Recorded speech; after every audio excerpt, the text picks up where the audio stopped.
ನಮಸ್ಕಾರ ವೀಕ್ಷಕರೇ, ನೀವು ನೋಡ್ತಾ ಇದ್ದೀರಾ ವಿಶ್ವವಾಣಿ ಮನಿ. ನಾನು ಕೇಶವ ಪ್ರಸಾದ್.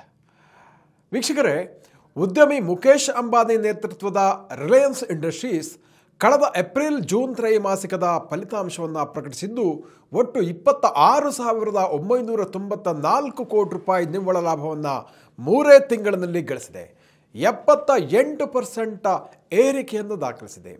ಅಂದರೆ 2024ರ ಇದೇ ಅವಧಿಯಲ್ಲಿ ರಿಲಯನ್ಸ್ ಇಂಡಸ್ಟ್ರೀಸ್ 15,138 ಕೋಟಿ ರೂಪಾಯಿ ನಿವ್ವಳ ಲಾಭವನ್ನು ಗಳಿಸಿತ್ತು. ಮುಕೇಶ್ ಅಂಬಾನಿಯವರ ದಿನದ ಸರಾಸರಿ ಆದಾಯದ ಬಗ್ಗೆ ಕೂಡ ಒಂದು ಸ್ವಾರಸ್ಯಕರ ವರದಿ ಇದೆ, ಅದನ್ನು ಕೂಡ ನೋಡೋಣ. ರಿಲಯನ್ಸ್ ಇಂಡಸ್ಟ್ರೀಸ್ ಲಾಭ ಗಳಿಸಲಿಕ್ಕೆ ಕಾರಣಗಳು ಏನು ಅಂತ ನೋಡೋದಿದ್ರೆ, ಮುಖ್ಯವಾಗಿ ಕನ್ಸ್ಯೂಮರ್ ಬಿಸ್ನೆಸ್ಸಲ್ಲಿ ಕಳೆದ 3 ತಿಂಗಳಲ್ಲಿ ಬಹಳ ಪ್ರಬಲವಾದ 2 ಅಂಕಿಯ ಬೆಳವಣಿಗೆಯನ್ನು ದಾಖಲಿಸಿರುವಂಥದ್ದು. ಎರಡನೇದಾಗಿ ಏಷ್ಯನ್ ಪೇಂಟ್ಸ್ನಲ್ಲಿದ್ದ ತನ್ನ ಷೇರುಗಳ ಮಾರಾಟದಿಂದ ಮೂಲಕ 8,924 ಕೋಟಿ ರೂಪಾಯಿ ಆದಾಯವನ್ನು ರಿಲಯನ್ಸ್ ಗಳಿಸಿರುವಂಥದ್ದು. ರಿಲಯನ್ಸ್ ಇಂಡಸ್ಟ್ರೀಸ್ ಕಳೆದ ಏಪ್ರಿಲ್-ಜೂನ್ ತ್ರೈಮಾಸಿಕದಲ್ಲಿ ಒಟ್ಟು 2,73,000 ಕೋಟಿ ರೂಪಾಯಿ ಆದಾಯವನ್ನು ಗಳಿಸಿತ್ತು. ರಿಲಯನ್ಸ್ 2025-26ನೇ ಸಾಲನ್ನು ಪ್ರಬಲ ಬೆಳವಣಿಗೆಯೊಂದಿಗೆ ಆರಂಭಿಸಿದೆ ಅಂತ ಅಧ್ಯಕ್ಷ ಮುಕೇಶ್ ಅಂಬಾನಿ ಹೇಳಿದ್ದಾರೆ. ರಿಲಯನ್ಸ್ನ ಟೆಲಿಕಾಂ ಕಂಪನಿಯಾದ ಜಿಯೋ 2025-26ರ ಮೊದಲ ತ್ರೈಮಾಸಿಕದಲ್ಲಿ, ಅಂದರೆ ಏಪ್ರಿಲಿಂದ ಜೂನ್ವರೆಗೆ 7,110 ಕೋಟಿ ರೂಪಾಯಿ ನಿವ್ವಳ ಲಾಭವನ್ನು ಗಳಿಸಿದೆ. 25% ಏರಿಕೆಯಾಗಿದೆ. ರಿಲಯನ್ಸ್ ರಿಟೇಲ್ 3,271 ಕೋಟಿ ರೂಪಾಯಿ ನಿವ್ವಳ ಲಾಭ ಗಳಿಸಿದ್ದು 28% ಹೆಚ್ಚಳ ಆಗಿದೆ. ರಿಲಯನ್ಸ್ ಜಿಯೋ ಪ್ಲಾಟ್ಫಾರ್ಮ್ ಟೆಲಿಕಾಂ ಮತ್ತು ಡಿಜಿಟಲ್ ಬಿಸ್ನೆಸ್ಸನ್ನು ಬಹಳ ಚೆನ್ನಾಗಿ ನಡೆಸ್ಕೊಂಡು ಹೋಗ್ತಾ ಇದೆ. ಇದರ 5G ಗ್ರಾಹಕರ ಸಂಖ್ಯೆ 20 ಕೋಟಿ ದಾಟಿದೆ. ರಿಲಯನ್ಸ್ ರಿಟೇಲ್ 2025ರ ಜೂನ್ ಅಂತ್ಯಕ್ಕೆ, ಅಂದರೆ ಏಪ್ರಿಲ್-ಜೂನ್ ಅವಧಿಯಲ್ಲಿ 19,592 ಸ್ಟೋರ್ಗಳನ್ನು ಒಳಗೊಂಡಿದೆ. ಇವುಗಳು ದಿನಸಿ, ಎಲೆಕ್ಟ್ರಾನಿಕ್ಸ್, ಅಪ್ಯಾರಲ್ ಉತ್ಪನ್ನಗಳನ್ನು ಗ್ರಾಹಕರಿಗೆ ಮಾರಾಟ ಮಾಡ್ತಾ ಇದೆ. ಏಪ್ರಿಲ್-ಜೂನ್ 3 ತಿಂಗಳಲ್ಲಿ 73,720 ಕೋಟಿ ರೂಪಾಯಿಗಳ ದೊಡ್ಡ ಆದಾಯವನ್ನು ಇದು ಗಳಿಸಿತ್ತು. ರಿಲಯನ್ಸ್ ರಿಟೇಲ್ ಕಳೆದ ಏಪ್ರಿಲ್-ಜೂನ್ ಅವಧಿಯಲ್ಲಿ ಹೊಸದಾಗಿ 388 ಮಳಿಗೆಗಳನ್ನು ಆರಂಭಿಸಿತು. ರಿಲಯನ್ಸ್ ರಿಟೇಲ್ ಏನು ಮಾಡಿದೆ ಅಂದರೆ, ಕೆಲ್ವಿನೇಟರ್ ಕನ್ಸ್ಯೂಮರ್ ಡ್ಯೂರಬಲ್ ಬ್ರ್ಯಾಂಡನ್ನು ಖರೀದಿಸಿದ್ದೀರಿ. ಅಂದರೆ ನೀವು ಕೆಲ್ವಿನೇಟರ್ನ ಭಾರತೀಯ ಬಿಸ್ನೆಸ್ ಇದು. ನೀವು ಪ್ರಸಿದ್ಧವಾದಂಥ ಕೆಲ್ವಿನೇಟರ್ ಫ್ರಿಡ್ಜ್ಗಳನ್ನು ನೋಡಿರ್ಬೋದು, ಬಹುಶಃ ಅದು ನಿಮ್ಮ ಮನೆಯಲ್ಲೂ ಇರ್ಬೋದು. ಅದೇ ಬ್ರ್ಯಾಂಡನ್ನು ಇದೀಗ ಅಂಬಾನಿಯವರು ಖರೀದಿಸಿದ್ದಾರೆ.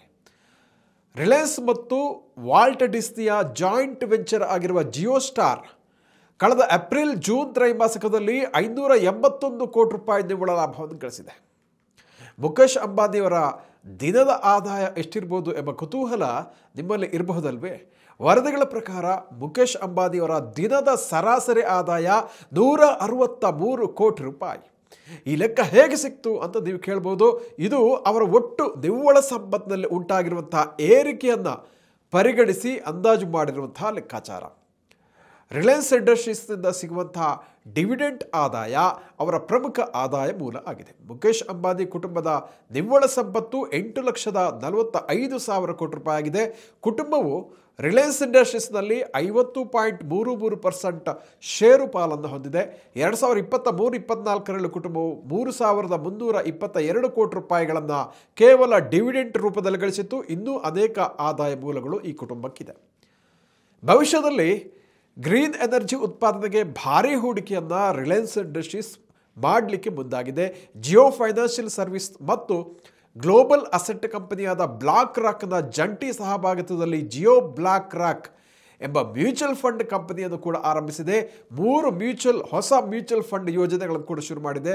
ಇದರೊಂದಿಗೆ ಮ್ಯೂಚುವಲ್ ಫಂಡ್ ವಲಯಕ್ಕೂ ರಿಲಯನ್ಸ್ ಪದಾರ್ಪಣೆ ಮಾಡಿದೆ. ರಿಲಯನ್ಸ್ ಇಂಡಸ್ಟ್ರೀಸ್ ಭಾರತದ ಆರ್ಥಿಕ ಬೆಳವಣಿಗೆಗೆ ತನ್ನದೇ ಆದ ಬಹಳ ಮುಖ್ಯವಾದ ಕೊಡುಗೆಯನ್ನು ಕೊಡ್ತಾ ಇದೆ. ಈ ಬೃಹತ್ ಸಮೂಹದ ಮಾರುಕಟ್ಟೆ ಮೌಲ್ಯ 22 ಲಕ್ಷ ಕೋಟಿ ರೂಪಾಯಿ ಆಗಿದ್ದು, ಪೆರು, ಮಾಲ್ಡೀವ್ಸ್ ಮತ್ತು ಭೂತಾನ್ ದೇಶಗಳ GDPಯನ್ನು ಕೂಡ ಮೀರುತ್ತೆ. ಅಷ್ಟು ದೊಡ್ಡದಾಗಿ ರಿಲಯನ್ಸ್ ಇಂಡಸ್ಟ್ರೀಸನ್ನು ಬೆಳೆಸಿದ್ದಾರೆ ಮುಕೇಶ್ ಅಂಬಾನಿಯವರು. Petrochemicals, refining, green energy, chemicals, retail, telecom, digital service, media ವಲಯದಲ್ಲಿ ರಿಲಯನ್ಸ್ ಇಂಡಸ್ಟ್ರೀಸ್ ಬಹಳ ದೊಡ್ಡ ಮಟ್ಟಿನ ವಹಿವಾಟನ್ನು ನಡೆಸ್ತಾ ಇದೆ.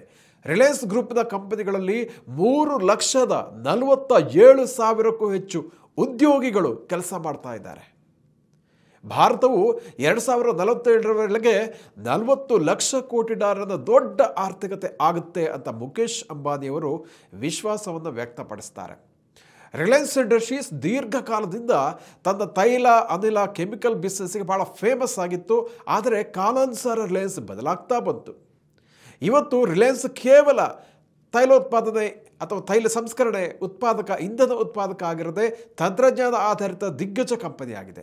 ರಿಲಯನ್ಸ್ನ ಆದಾಯ ಗಳಿಕೆ ಸ್ವರೂಪದಲ್ಲಿ ಉಂಟಾಗಿರುವ ಗಣನೀಯವಾದ ಬದಲಾವಣೆಯನ್ನು ಕಳೆದ ಏಪ್ರಿಲ್-ಜೂನ್ ತ್ರೈಮಾಸಿಕದ ರಿಸಲ್ಟ್ ಬಹಳ ಅದ್ಭುತವಾಗಿ ತೋರಿಸಿದೆ. ರಿಲಯನ್ಸ್ ಇಂಡಸ್ಟ್ರೀಸ್ ಈಗ ತನ್ನ ಟ್ರೆಡಿಷನಲ್ ಅಥವಾ ಸಾಂಪ್ರದಾಯಿಕವಾದ ತೈಲ ಸಂಸ್ಕರಣೆ ಮತ್ತು ಅನಿಲದ ಮಾರಾಟಕ್ಕಿಂತ ಹೆಚ್ಚು ಆದಾಯವನ್ನು ತನ್ನ ಟೆಲಿಕಾಂ, ಡಿಜಿಟಲ್ ಸರ್ವಿಸ್ ಮತ್ತು ರಿಟೇಲ್ ಬಿಸ್ನೆಸ್ನಿಂದ ಗಳಿಸ್ತಾ ಇರುವಂಥದ್ದು ವಿಶೇಷ.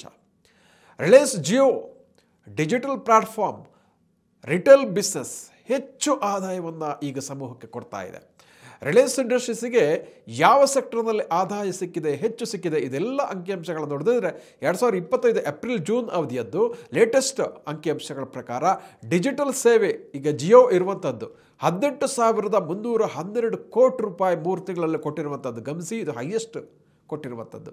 ಇನ್ನು ತೈಲ ಮತ್ತು ಅನಿಲ ಟ್ರೆಡಿಷನಲ್ ಬಿಸ್ನೆಸ್ ಇದರಲ್ಲಿ $14,511 ಕೋಟಿ ಸಿಕ್ಕಿದೆ.